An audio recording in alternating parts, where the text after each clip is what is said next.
Hello! Good morning! Nandito ulit tayo mga kapatid upang ipagpapatuloy po natin yung ating pinag-usapan.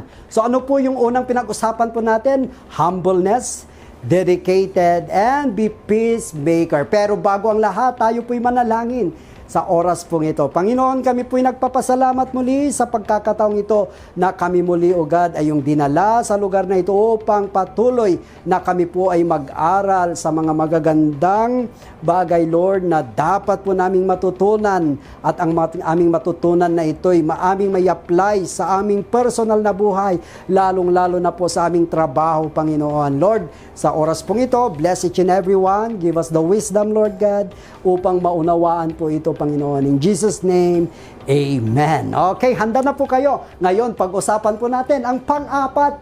Yung pang-apat po natin is yung honesty. Ang Tagalog po nito ay totoo sa salita. So, paano po natin maipakita yung honesty po natin doon po sa workplace po natin? Number 1, report on time and ready to complete the task. So, ibig sabihin po yung pagkakaroon po ng honesty in our life, kailangan po, hindi po natin dinadaya ang oras po natin. So, mayroon po tayong sinatawag po na allotted time na binibigay po sa atin, or mayroon po tayong tinatawag na you have to go to your work on time. So, ibig sabihin lamang po, kailangan wag lang tayong pupunta po doon, late na po tayo. Or sometimes, tayo po'y pauwi ng 5 o'clock. Minsan po, wala pang 5 o'clock, 4:30 pa lang, nagbibihis ka na, nagpre-prepare ka na para uuwi ka. Mga kapatid, hindi po tama yan.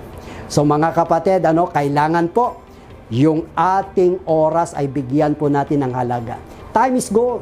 So kailangan advance palagi tayo at nagagawa natin yung work natin before on time. Nandun na tayo, we are now working and we can finish our work completely.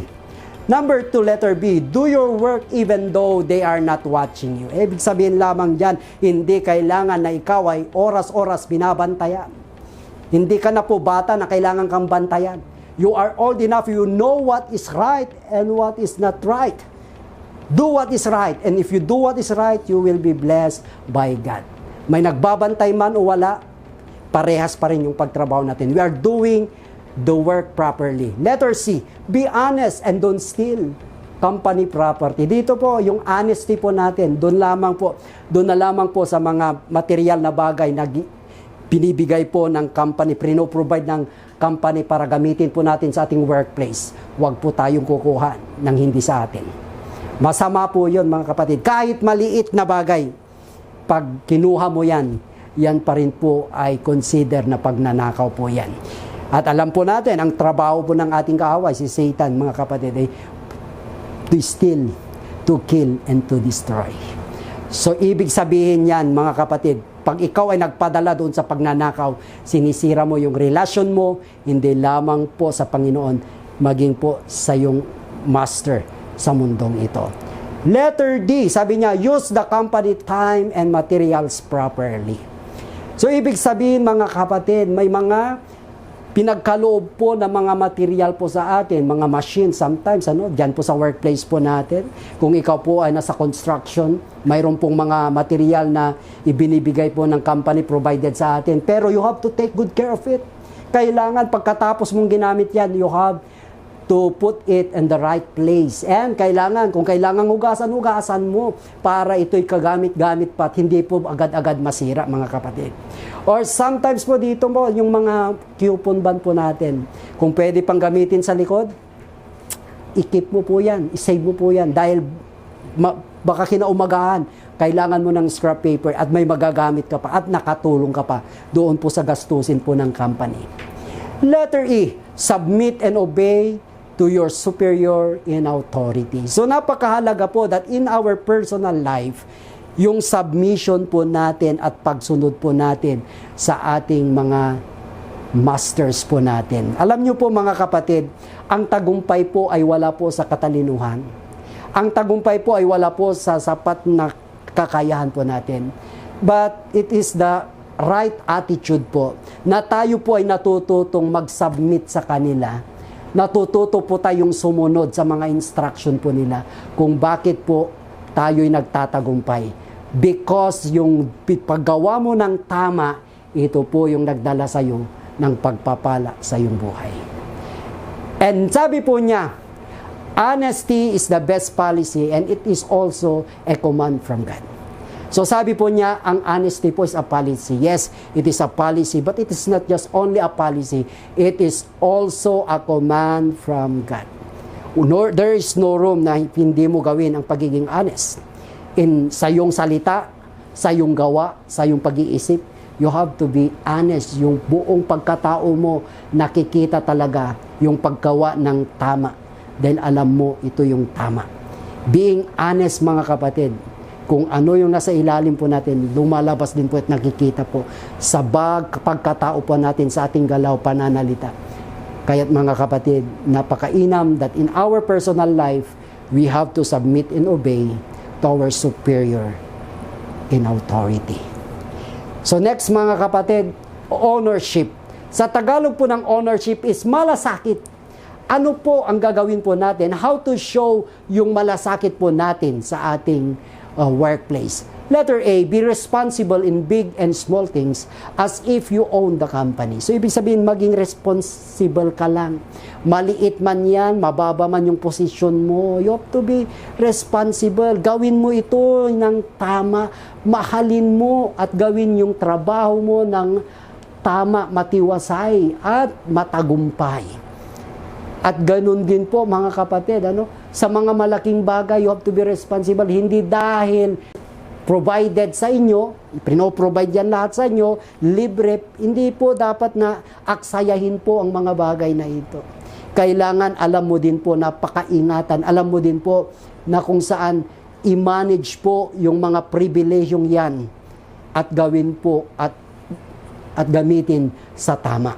Letter B, conserve company energy, water, and properties. Conserve po natin. May mga, sa workplace po natin, maliwanag na makita mo na mayroon pong ilaw na nakasindi pa, na kahit hindi na kailangan yung ilaw. Anong gagawin po anong gagawin mo bilang isang magandang empleyado? Kailangan po, you have to give an extra time. Puntahan mo at patayin mo yung switch po ng ilaw. Ganun po. Pag may tubig po na tumutulo, anong gagawin mo? Takbuhin mo kung kaya mong takbuhin para hindi masayang yung mga bagay na masasayang po. Isang malaking tulong po yan sa company. At ganun din po, be available always when coworkers need your help. Kailangan po, let us also give time to our co-employee. Kung kailangan ba't hindi ang pangangailangan po nila, nag-ask po sila ng tulong sa iyo. You have always to be available po. Huwag nating ipagkait po yung oras po natin. Kung kaya mo na gawin agad yon, pinapagawa po nila, gawin mo po. Dahil napakaganda po, it's such a blessing po sa isang tao na tayo po'y nakakatulong sa ating kapwa. Sabi nga niya sa Bible, whatsoever you do to the least of your brethren, you do it unto me. Doing what is right. Giving everything na kaya mong ibigay sa isang tao. You're not just done it to that person, but you have done it to God. At sabi po niya sa Matthew 25:29, to those who use well what they are given, and they will have an abundance. Sabi nga niya, yung mga bagay na naibigay sa iyo, ginamit mo ito ng tama, mga kapatid, you will be given more. At abundant pa siya. Higit pa sa mga bagay na mayroon ka, ang ibibigay at pagkakaloob sa iyo. Number 6 po, God-fearing person, masunurin sa utos ng Diyos. Ito po'y sinasabi po, letter A, do your work faithfully. Kailangan po gawin mo ng may katapatan ang iyong trabaho. Hindi lang ginagawa mo yung trabaho mo dahil inutusan ka. Hindi lang ginagawa mo yung trabaho mo dahil may nakakakita sa iyo. Dapat may katapatan po sa ating puso. Ginagawa natin yung work natin dapagkat ito ay nararapat. Pumasok ka sa trabaho mo para magtrabaho ka, hindi para mamasyal ka. Gawin mo yung may katapatan parehas ang paggawa. Sabi nga niya sa Matthew 25:21, "The master was full of praise. Well done, my good and faithful servant. You have been faithful in handling this small amount, so now I will give you many more responsibilities. Let's celebrate together." So ibig sabihin lamang po, itong master na ito, mayroon po siyang iniwan sa tatlong alipin po niya. Binigyan niya ng 5,000, yung binigyan niya ng 5,000, ipinag-business po niya yon at iyon po ay tumubo, naging 10,000. Yung isa naman binigyan ng 2,000, ano pong nangyari sa 2,000? Naging 4,000. At yung 1,000, hindi po naging responsible yung isa. Anong ginawa niya? Inukay po niya sa lupa. At nung dumating po yung master for accounting, alam niyo po, yung nabigyan po ng 1,000, ang mayroon pa sa kanya, kinuha pa. At ano pong nangyari? Wala pong nangyari sa kanyang buhay. Pero yung dalawa, because of being responsible, they have been good manager, they were blessed by the master more than sa bagay na mayroon sila. Letter B, love your work. Kailangan mahalin mo ang iyong trabaho. Kailangan nandoon yung puso natin. Ano pong sabi po sa Colossians 3:22? Whatever you do, work at it with all your heart, as working for the Lord, not for human masters. So kaya nga ito po, napakainam, napakahalaga. What motivates your heart kung bakit mo ginagawa yung isang bagay?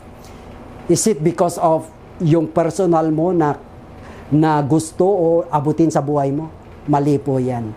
Is it just to please your earthly master? Mali po yan. Sana po ginagawa po natin ito na may pagmamahal natin, most of all, dahil sa ating Panginoon na nagbigay ng talento at kakayahan para gawin ang mga bagay na ito para tayo din po ay kagamit-gamit and an instrument po ng pagpapala sa company na pinagtatrabahuan po natin. And letter D, obey and respect your superiors. Ibig sabihin, sabi nga niya sa Ephesians 6:5, slaves, obey your earthly masters with respect and fear.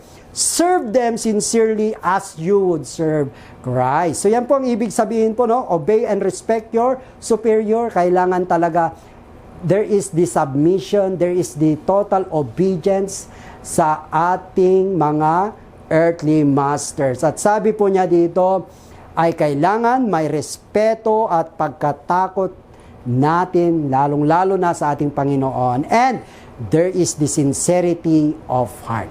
Kung sincere ka sa ginagawa mo, sigurado matagumpay at maayos ang iyong pagtatrabaho. Kung sincere ka sa iyong ginagawa, sigurado you will receive reward. Next po, we are going to talk about the reward for doing good. Pagpapala sa paggawa ng tama. Letter A, family will be proud of you. Ito pong napakaganda, no?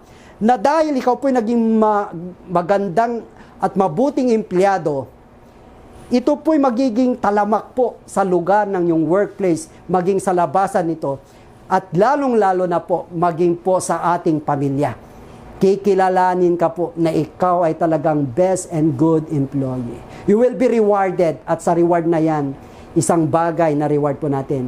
Yung mga pamilya po natin, mahal sa buhay, ipinaglalantaran po, sinisigaw po nila na ang kanilang ama ay napakabuting empleyado.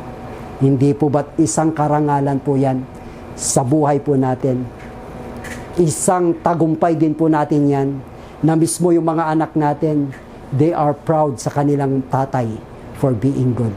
At for being good, sila po'y ma-challenge para gawin din po, tahakin ang tinahak mo para maging mabuti din silang trabahador balang araw. Letter B, you will be promoted.